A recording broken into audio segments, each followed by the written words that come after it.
le séminaire sur droit et spectacle, bon, en faisant avec un petit sourire, je dirais que c'est à la fois une série dont on peut écrire un synopsis et sur lequel on peut essayer de faire une note d'intention, hein, comme on fait quand on réalise un film. Alors c'est un peu caricatural, mais tant pis. Une série, en ce sens qu'on est à la 3e saison, hein, d'une série qui a commencé avec l'urgence, les émotions, et aujourd'hui on parle de spectacle. Je dirais qu'on a les ingrédients, je veux dire, on a un lieu, hein, ce qui est la rue Valette. Alors c'est pas le bureau des légendes, mais enfin c'est un lieu où il y a de la vie, il se passe quelque chose. Il y a des personnages, nous sommes un certain nombre à être là depuis le début. Alors il y a des nouveaux, il y en a qui partent, mais il y a quand même des piliers. Je crois que tous les deux on peut dire qu'on en est parce que Valérie Laure nous a accompagnés depuis le début dans nos séminaires sur l'urgence. Et je pense que dès le début, et ça c'est important, dès le début, je pense que nous avons pris conscience que deux choses nous importaient d'un point de vue transversal. C'est à la fois la question des émotions et la question, je dirais pas du non-droit, mais de ce qui est en dehors du droit. Et quand on a pris le thème de l'urgence, c'était pas tellement qu'il fallait absolument parler de l'urgence pendant la période de crise sanitaire.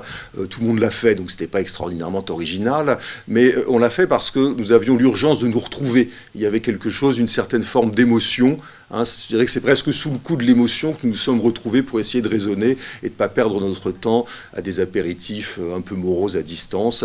Et c'était quand même beaucoup plus marrant que de se retrouver pour réfléchir ensemble.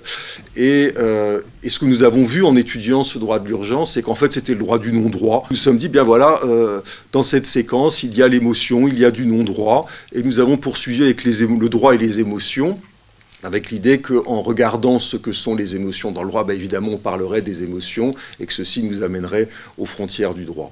Et je ne sais pas comment... Alors, il y a eu plusieurs conclusions possibles, mais l'idée, ce qu'on a quand même bien retenu, c'est que, au fond, l'homme du droit est aussi bien un homme de raison que d'émotion, et que le droit parle à l'individu dans cette dualité, et pas seulement à sa rationalité.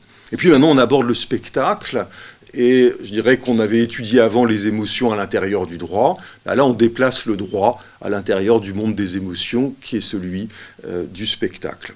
Alors que le spectacle soit le monde des émotions me paraît assez peu contestable. Toutes ces critiques de chalandise qui s'affichent sur les colonnes Maurice font tout appel de manière plus ou moins inspirée aux émotions du spectateur. Alors on rit, on pleure, grand frisson, un cri du cœur, etc. Tous ces mots. Bon, on voit bien que ce qu'on cherche à obtenir, ce qu'on va chercher, c'est l'émotion du spectateur. Et même chose chez l'acteur.